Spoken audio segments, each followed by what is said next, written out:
College entrance exam के दौरान मैंने जानबूझकर हर बोनस क्वेश्चन सही किया, सिर्फ इसलिए ताकि मैं स्कूल ब्यूटी एला से दूर रह सकूं। जब हम एग्जाम हॉल से बाहर निकले, एला के दोस्त हमेशा की तरह मेरा मजाक उड़ाने आ गए। जैक, एला कह रही है कि उसका पेपर आज अच्छा नहीं गया, बेहतर होगा तुम अपनी शीट खाली छोड़ दो, वरना उसके सामने गिड़गिड़ाने का मौका दोबारा नहीं मिलेगा। पूरा ग्रुप जोर से हंसने लगा। मैंने एला को देखा, उसके चेहरे पर नफरत साफ दिख रही थी। मैंने सर हिलाया और कहा, ठीक है।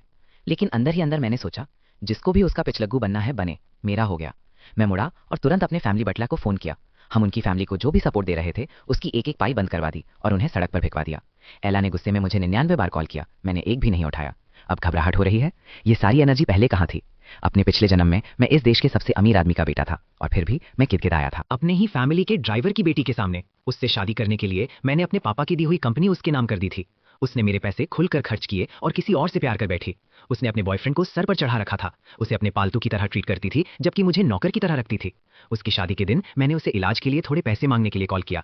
उसने ठंडे से कहा, इतने सालों से तुम मुझसे चिपके हुए थे, ये एक बुरा सपना था। जैक, हम सब पर एक एहसान करो और दोबारा पैदा हो जाओ।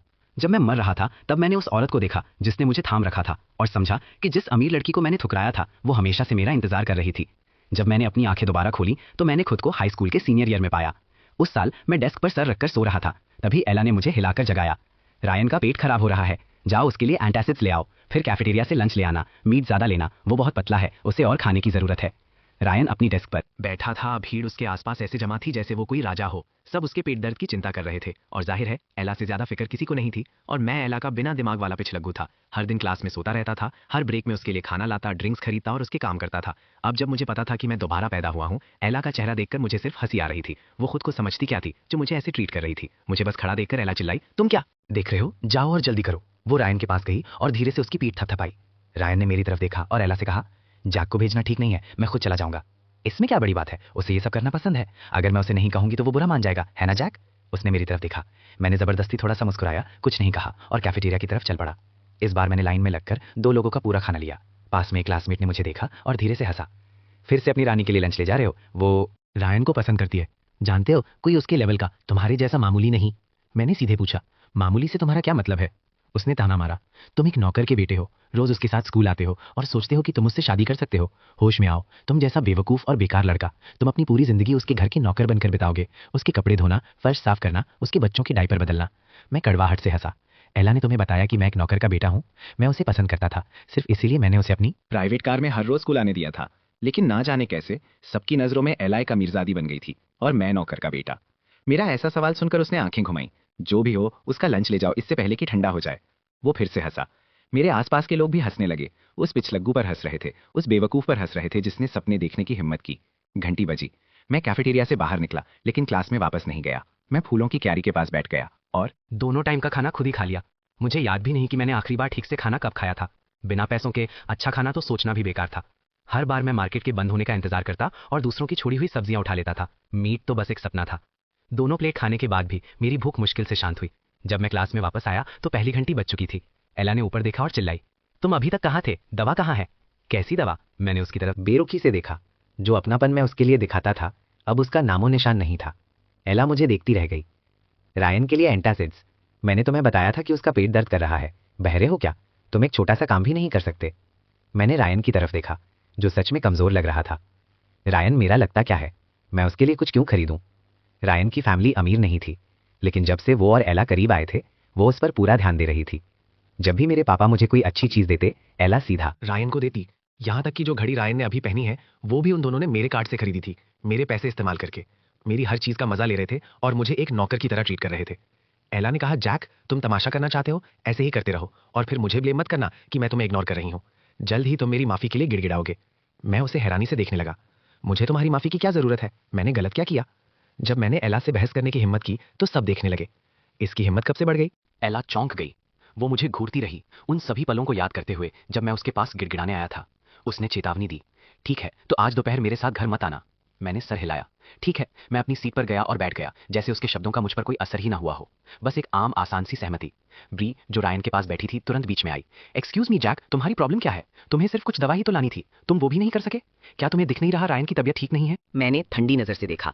तो तुम जाकर ले आओ। ब्री गुस्से में बोली, ये तुम्हारा काम है। मैं क्यों जाऊं? मेरा रायन से कोई लेना देना नहीं है, तो ये मेरा काम क्यों है? ब्री ने मेरी तरफ इशारा किया। तुम एला के घर के नौकर हो, तुम्हारा यही काम है। इस बात ने मुझे गुस्सा दिला दिया। मैं एला की तरफ मुड़ा। क्या तुम सबको बताती फिरती हो कि मैं तुम्हारे घर का नौकर हूँ? जब मेरी नजर उस पर पड़ी तो एला थोड़ा हिचकिचाई। जाहिर है ये ऐसी चीज नहीं थी जो उसने सीधे सीधे कही हो। लोगों ने बस अंदाजा लगा लिया था। उसे हर रोज एक लग्जरी कार में आते देखकर उसने बस कभी उन्हें ठीक नहीं किया। वो कभी किसी को नहीं बताएगी कि उसका बाप सिर्फ एक ड्राइवर है, कि वो एक ड्राइवर की बेटी है। और अब ना जाने कैसे मैं ही तमाशा कर रहा था। एला पास आई। वो मेरे पास बैठ गई। ठीक है, दवा भूल जाओ, मैं खुद ले आऊंगी। उसे लगा कि ये बस जेलसी है। मेरा रायन के लिए कुछ भी करने से मना करना उसे पाने की कोशिश है। उसने मेरी तरफ देखा। तो खाना कहाँ है? दवा नहीं लाया अच्छा, लेकिन तुमने लंच तो लिया है ना? किसी ने उसे पहले ही बता दिया था कि उन्होंने मुझे 2 ट्रेज लेते देखा है। मैंने शांति से कहा, मैंने खा लिया। क्या? तुमने दोनों खा लिए?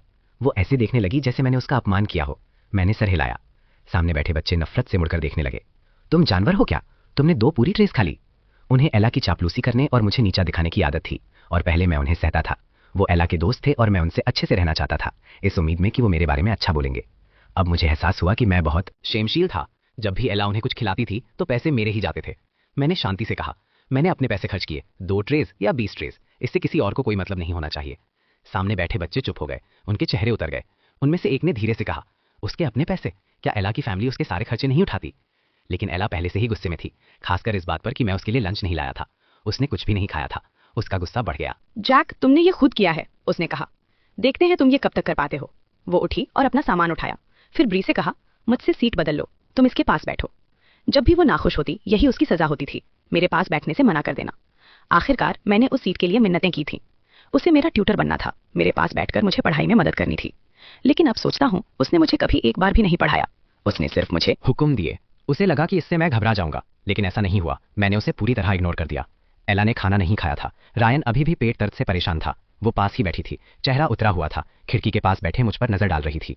इस बार एला सच में गुस्से में थी। वो पहले से ही प्लान बना रही थी कि जब मैं माफी मांगने आऊंगा तो वो क्या करेगी। स्कूल के बाद मे बैग गेट पर इंतजार कर रही थी। मैं सीधा उसकी तरफ गया, बिना इधर उधर देखे। अब तक पूरे स्कूल को पता चल गया था कि मैंने एला से पंगा ले लिया है। सब मेरा बुरा हाल देखने का इंतजार कर रहे थे। जब मैं बिना हिचकिचाए अंदर बैठ गया तो कानाफूसी शुरू हो गई। क्या इसने उसके लिए लंच लाने से मना नहीं किया था और अब उसकी कार में मुफ्त की सवारी कर रहा है? एक नौकर का बेटा मालिक बनने की कोशिश कर रहा है। एला अभी तक आई भी नहीं और ये खुद ही बैठ गया। एला बहुत सब्र वाली है। अगर मैं उसकी जगह होती तो इस एहसान फरामोश को कब का निकाल दिया होता। मैंने हर एक शब्द सुना, मुझे कोई फर्क नहीं पड़ा। मैं अपनी सीट पर बैठा और ड्राइवर से कहा, चलिए। ड्राइवर ने मेरी तरफ देखा, लेकिन मिस एला अभी तक नहीं आई हैं, थोड़ा इंतजार कर लेते हैं। कभी कभी एला स्टूडेंट काउंसिल की वजह से लेट हो जाती थी। मैं हमेशा इंतजार करता था। उसने आज भी यही उम्मीद की थी, लेकिन मैं उसे चलने के लिए कह रहा था। ड्राइवर मेरे ऑर्डर्स नहीं मान रहा था और उल्टा एला का साइड ले रहा था। मुझे हंसी आ गई। अंकल स्टीव, मेरे पापा का एक ही बच्चा है, मैं। हमारे यहाँ यंग मिस कब से हो गई? क्या तुम दोनों का झगड़ा हुआ है? अंकल स्टीव ने चिंता से कहा। फिक्र मत करो, मैं उससे बात करूंगा। रहने दीजिए, बस गाड़ी चलाइए। मैं उसके साथ नहीं जाना चाहता और ना ही उसे दोबारा देखना चाहता हूँ। अंकल स्टीव हिचकिचाया, गाड़ी नहीं बढ़ाई। वो सबसे बेहतर जानता था कि मैं उसकी बेटी के सामने कैसे झुक जाता था। जब भी वो कुछ कहती मैं कभी पलटकर जवाब नहीं देता था। उसने सोचा कि अगर वो मुझे इग्नोर भी कर दे तो ज्यादा से ज्यादा एला मुझे थोड़ा डांट लेगी। वो पहले ही एक ऐसे फ्यूचर के सपने देखने लगा था जहां मुझे फैमिली की दौलत मिलती और उसकी बेटी को सब कुछ। वो खुद को सिर्फ ड्राइवर नहीं समझता था, वो पहले से ही ससुर का रोल निभा रहा था। आप गाड़ी चला रहे हैं या नहीं? मैंने गुस्से से पूछा। मेरे पापा असल में उसे कुछ टाइम पहले ही निकालना चाहते थे। खबर मिली थी कि अंकल स्टीव जुआ खेलता है। मेरे पापा ऐसे किसी को आसपास रखने में कंफर्टेबल नहीं थे, लेकिन उस वक्त मेरा दिमाग खराब था। मैंने हर बार उसका बचाव किया था, उसे नौकरी पर रखा, क्योंकि जब तक वो रहता एला भी रहती। मैंने उसकी तारीफें की थी, सबको बताया था कि वो मेरे लिए कितना अच्छा है। सिर्फ इसीलिए उसके पास अभी भी ये जॉब थी, और अब वो अपने मालिक की ही नहीं सुन रहा था। वो लोग आ गए। जैसे ही अंकल स्टीव ने एला को गेट पर देखा, वो कार से कूदकर बाहर निकल गया। एला रायन के साथ आ रही थी। उसने उसे सहारा दिया हुआ था। अंकल स्टीव ने दरवाजा खोला। एला रायन को अंदर बैठने में मदद करने लगी। एला के लिए अपनी फीलिंग्स की वजह से उसे अपने पास रखने के लिए मैंने रायन को हर रोज साथ आने दिया था। ड्राइवर पहले रायन को छोड़ता, फिर हमें घर ले जाता, और सुबह मैं जल्दी उठता सिर्फ रायन को पहले पिक करने के लिए। रायन के अंदर बैठने से पहले मैं बोल पड़ा, क्या किसी ने नहीं कहा था कि वो आज मेरे साथ नहीं जा रही? और फिर भी वो यहाँ मेरी कार के पास है। देखने वाली भीड़ को विश्वास नहीं हुआ। जैक की प्रॉब्लम क्या है? ये एला की कार है ना? वो उसे अंदर नहीं आने दे रहा। वो सब एक साथ बोलने लगे। एला मुझे घूर रही थी। उसका चेहरा सख्त था। उसे समझ नहीं आ रहा था कि आज मुझे क्या हो गया है। मैं उसे कोई रास्ता नहीं दे रहा था। तुम्हें ये करना जरूरी है। मैंने लंच के लिए तुम्हें माफ करने का सोचा था। जैक, अगर तुम ऐसे ही करते रहे तो मुझे तुम्हारी माफी नहीं चाहिए। अपने खुद जाओ, मेरे साथ मत आओ।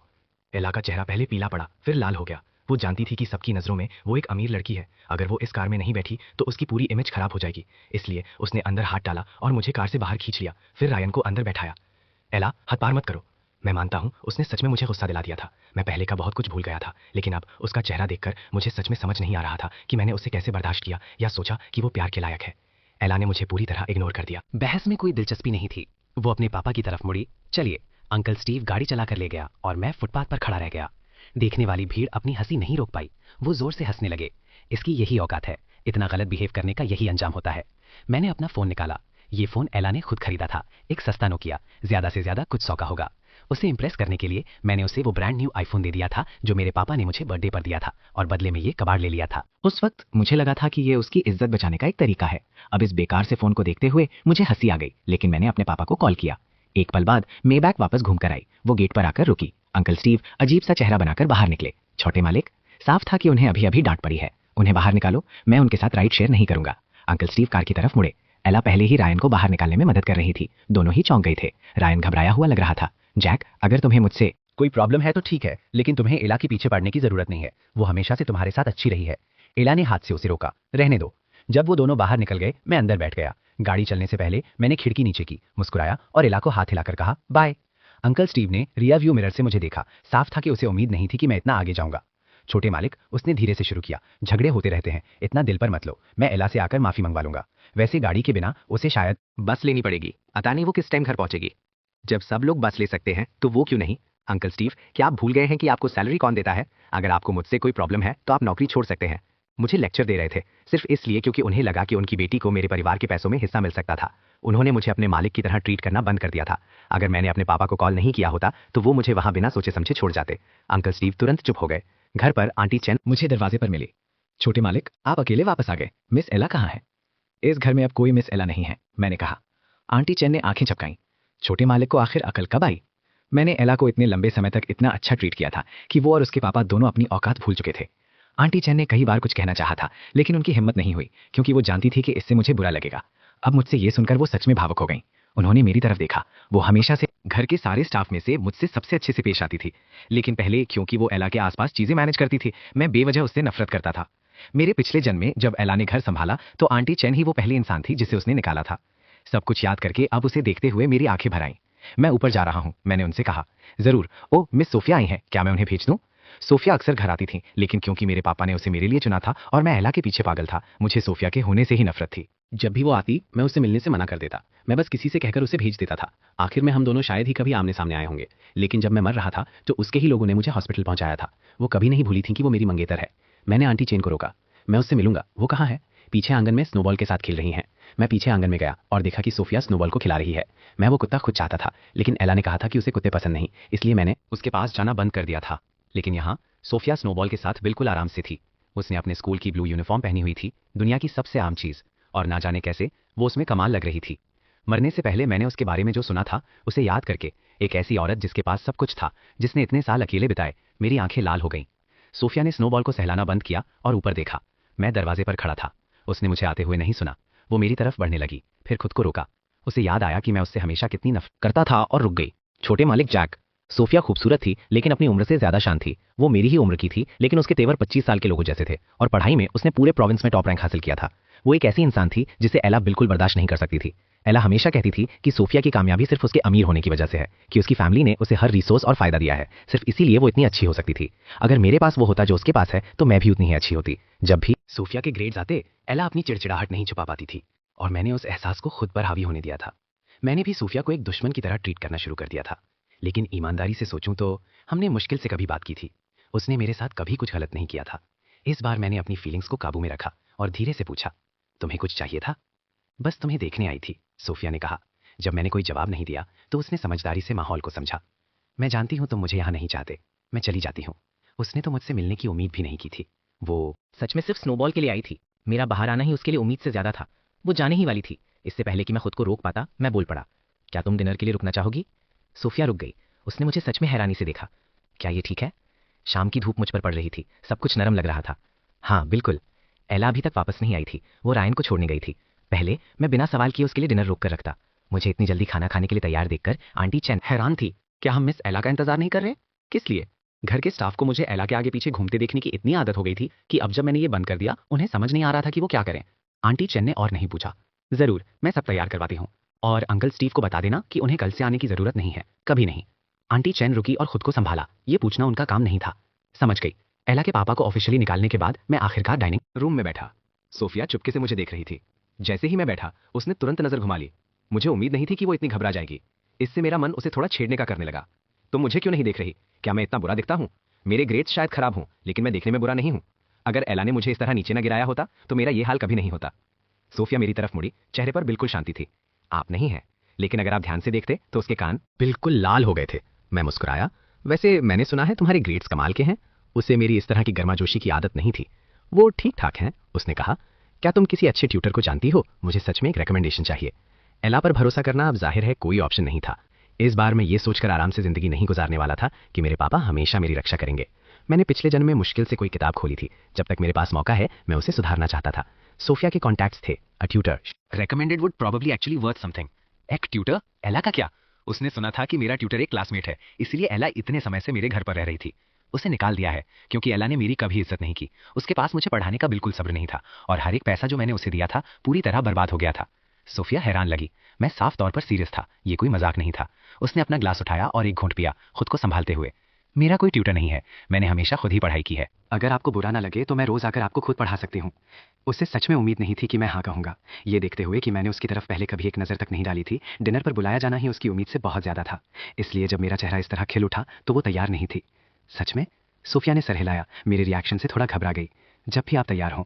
बिल्कुल, मैंने कहा, सच में खुश होकर। जरूर, बस मैं तुम्हारा पढ़ाई का टाइम बर्बाद नहीं करना चाहता। नहीं होगा, सोफिया ने कहा। उसका चेहरा शांत था, लेकिन उसकी आंखों में एक ऐसी नरमी थी जिसे नजरअंदाज करना मुश्किल था। मुझ पर इसका कोई असर नहीं होगा। उसने पहले ही पूरा हाई स्कूल का सिलेबस खत्म कर लिया था और उसे यूनिवर्सिटी में गारंटीड प्लेसमेंट मिल चुकी थी। लेकिन उसने ये सब कुछ नहीं कहा, इस डर से कि कहीं मैं मना ना कर दूं। तो शुक्रिया, मैंने कहा। मेरे ग्रेड्स बहुत खराब हैं, बस मुझ पर हार मत मानना। एला के ग्रेड्स भी अच्छे थे, लेकिन उसमें सब्र बिल्कुल नहीं था। अगर मुझे पहली बार में कुछ समझ नहीं आता, वो जस्ट येल एट मी। मेरे ग्रेड्स पहले एवरेज थे, उसकी ट्यूटरिंग के अंडर वो और खराब हो गए और मेरा कॉन्फिडेंस भी चला गया। मैं नहीं मानूंगी, सोफिया ने कहा। तो मैं स्कूल के बाद आ जाऊंगी। हम दोनों वहां डिनर पर बैठे थे। सोफिया चुप थी। मैंने अपनी चॉपस्टिक्स उठाई और उसकी प्लेट में थोड़ा खाना रखा। अपना ही घर समझो, हिचकिचाने की जरूरत नहीं है। और ठीक उसी पल एला अंदर आई, रायन को अभी अभी छोड़कर। उसे अपने पापा के बारे में खबर मिल चुकी थी और उन्होंने उसे खूब सुनाया था। वो अंदर आई तो देखा कि मैं उसके बिना खाना खा रहा हूँ। हर डिश झूठी हो चुकी थी। उसका चेहरा तुरंत उतर गया। मैंने उसकी तरफ देखा और खाता रहा। एला अपने पापा के बारे में मुझसे बात करने आई थी, लेकिन फिर उसने सोफिया को वहां बैठे देखा। ये यहाँ क्या कर रही है? उसने कहा, साफ तौर पर चिढ़कर। पहले मैं एला को खुश रखने के लिए हर दूसरी लड़की से दूरी बनाकर रखता था। जब भी सोफिया आती मैं बिना देखे ही उसे वापस भेज देता था। और अब वो यहाँ मेरे डिनर टेबल पर थी। वो मेरी मेहमान है, मैंने कहा। तुम्हें इससे कोई प्रॉब्लम है? एला धीरे से बैठ गई, मुझे देखते हुए। तुमने उसे यहाँ मुझे चिढ़ाने के लिए बुलाया है ना? वो हर कंपटीशन में सोफिया से नफरत करती थी। जब तक सोफिया का नाम टॉप पर रहता, फर्स्ट प्लेस उसकी पहुंच से दूर था। सोफिया चुपचाप बैठी रही, कुछ नहीं कहा। मैंने एला की तरफ देखा। तुम ज्यादा सोच रही हो एला, तुम उतनी जरूरी नहीं हो। एक समय था जब मैं सोचता था कि वो मेरी पूरी दुनिया है। मैंने सब कुछ उसके नाम कर दिया था, लेकिन एक दूसरा मौका मिलने पर उसे देखकर मुझे सिर्फ नफरत महसूस हुई। ऐसे किसी से प्यार करने ने मुझे हमेशा नीचे ही गिराया है। अगर तुम्हें लगता है कि मुझे किसी और लड़की के साथ देखकर तुम परेशान हो जाओगी, तो तुम्हें बिल्कुल गलत अंदाजा है कि हम कहाँ खड़े हैं। मैं तो चाहता हूँ कि तुम किसी और के करीब जाओ। कम से कम तब तुम आसपास आकर मुझे परेशान करना बंद करोगी। इसके बाद वो उठी और सीधे ऊपर अपने कमरे में चली गई। मैं कुछ बोल नहीं पाया। जब एला चली गई, मैंने सोफिया के चेहरे पर बदलाव देखा। कुछ अजीब सा एहसास उसके चेहरे से गुजरा था। उसकी बात मत सुनो, मैंने जल्दी से कहा। मुझे पूरा यकीन नहीं था कि वो इसका गलत मतलब नहीं निकालेगी, लेकिन सोफिया ने कुछ नहीं कहा। वो चुप हो गई थी। उसकी गर्माजोशी की जगह एक अजीब सी ठंडक ने ले ली थी। डिनर के बाद मैं उसे दरवाजे तक छोड़ने गया। घर जाते हुए ध्यान रखना, ठीक है? वो बिना कुछ कहे चली गई, हमेशा की तरह शांत। मैं अंदर वापस आया। एला सीढ़ियों से नीचे आ रही थी। उसने अपनी यूनिफॉर्म की जैकेट उतार दी थी और सिर्फ एक शॉर्ट स्लीव शर्ट पहनी हुई थी। उसने जितनी भी बुरी चीजें की थी, वो साख मेरी खूबसूरत थी, नरम दिखने वाली, लगभग भूली। ठीक इसी तरह उसने मुझे पहले बेवकूफ बनाया था। अब एला मेरी तरफ मुड़ी और कहा, तुमने मेरे पापा को क्यों निकाला? उसने सोफिया के सामने ये बात नहीं उठाई थी। वो ये बर्दाश्त नहीं कर सकती थी कि किसी को पता चले कि वो सिर्फ ड्राइवर की बेटी है। सोफिया के सामने तमाशा करना उसके लिए शर्मिंदगी की बात होती। क्या मुझे एक ड्राइवर को निकालने के लिए तुम्हें वजह बताने की जरूरत है? वो मेरे पापा हैं, एला ने कहा। आज जो कुछ भी हुआ वो मेरा फैसला था, उनका इससे कोई लेना दे नहीं है। अगर तुम्हें किसी को सजा देनी है तो मुझे दो, जाओ मुझे भी निकाल दो। फायर शब्द ने मुझे एक नया जोश दिया। मैंने सीधा उसकी तरफ देखा, खुशी से। तुमने अभी क्या कहा? एला मुझे घूरती रही।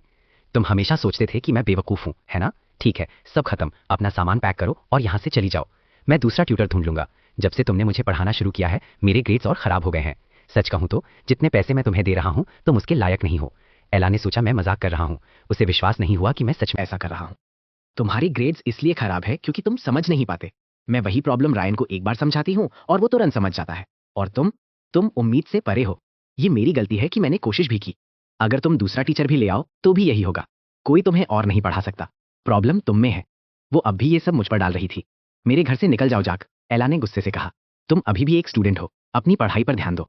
तुम बस मेरे पीछे घूमने के बारे में सोचते रहते हो, तभी तुम्हारे ग्रेड्स इतने खराब हैं। तुम ये क्या कह रही हो? एला ठंडे से हंसी। तुम्हारे ये छोटे छोटे खेल, तुम बस इसलिए जल रहे हो क्योंकि रायन और मैं करीब हैं। तुम्हें बुरा लग रहा है सिर्फ इसलिए क्योंकि मैं तुम्हारे साथ रिलेशनशिप में नहीं रहना चाहती। मैं सिर्फ स्कूल पर ध्यान देना चाहती हूँ और एक अच्छी यूनिवर्सिटी में जाना चाहती हूँ, तुम्हारी तरह नहीं। अगर तुम अपनी जिंदगी में एक दिन भी नहीं पढ़ोगे तो भी तुम्हारे परिवार के पैसे सब कुछ संभाल लेंगे, इसलिए मुझसे कोई उम्मीद मत रखना। मैंने उसे एक पल के लिए घूरा। मैं सच में हैरान था। फिर मुझे समझ आया। साथ रहने की बात किसने की? एला, ये कॉन्फिडेंस कहाँ से आता है? क्या तुम्हें सच में लगता है कि मैं तुम्हारे साथ रहना चाहता हूँ? मेरे बिना तुम कुछ भी नहीं हो। एला ने बस सोचा कि मैं जिद्दी हो रहा हूँ। जो भी सोचना है सोचो, लेकिन मैं तुम्हें चेतावनी दे रही हूँ। अगर तुमने सोफिया को दोबारा डिनर पर बुलाया तो मुझसे बात करने की उम्मीद मत रखना। वो मुड़ी और सीधे अपने कमरे में चली गई, दरवाजा जोर से बंद करते हुए। काफी गुस्सा है, जैसे कि ये उसका घर हो। मैं अपने कमरे में गया और आंटी चैन को फोन किया। कल एला का सामान उसके कमरे से बाहर निकाल देना। इस घर में किसी ऐसे के लिए कोई जगह नहीं है जो मेरे सर पर चढ़ना चाहता है।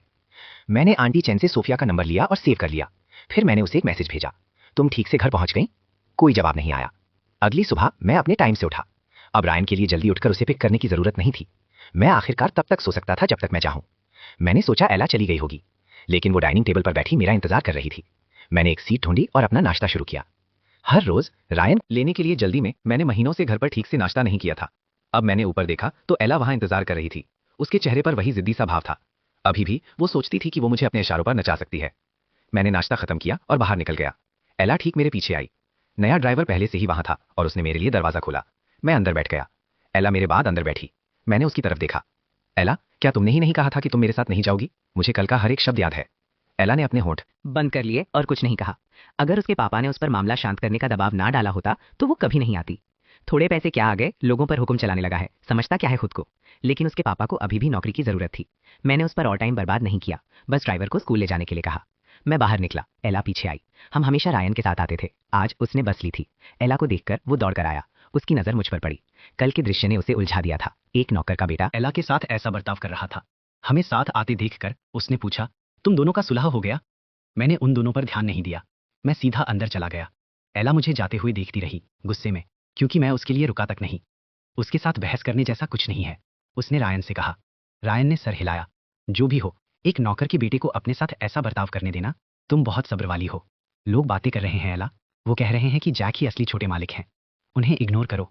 मैंने कहा, मेरे पापा और जैक का रिश्ता अच्छा है। उन्होंने मुझसे जैक का ध्यान रखने के लिए कहा है। मैं उसे ऐसे ही नहीं छोड़ सकती। ये बात समझ में आई। अगर ये उसके पापा के लिए था तो रायन थोड़ा शांत हुआ। मैं क्लास में पहुंचा। ब्री पहले से ही वहां मेरी सीट रोके खड़ी थी। हटो, मैंने कहा।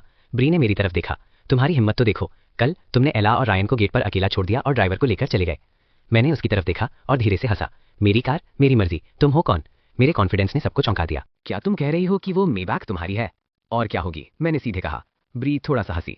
प्लीज, हम सब जानते हैं कि तुम कौन हो जैक। तुम्हें लगता है कि तुम यहाँ छोटे मालिक बन सकते हो? सच में? खबर है कि वो ड्राइवर तुम्हारे पापा है। तुम्हारा पूरा परिवार जंग्स के लिए काम करता है।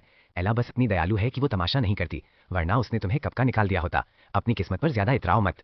ब्री रायन के करीब थी, जो हमेशा एला के आसपास रहता था। जब उसने इस तरह कहा तो लोगों ने उस पर विश्वास कर लिया। एला और रायन क्लासरूम के दरवाजे पर दिखे। एला का चेहरा उतरा हुआ था, क्योंकि ब्री ने जो अभी कहा था वो असल में मुझ पर हमला नहीं था, वो उस पर हमला था। वो ब्री के पास गई। अपनी सीट पर वापस जाओ। ब्री ने एला को झिझकते हुए देखा। साफ था कि उसे उसकी नाराजगी महसूस हो रही थी, और अपना सामान हटा लिया। एला फिर से मेरे पास बैठ गई। मैंने कोई रिएक्शन नहीं दिया। उसके आने जाने से मुझे अब कोई फर्क नहीं पड़ता था। वो टीचर की फेवरेट थी और सब उसे पसंद करते थे।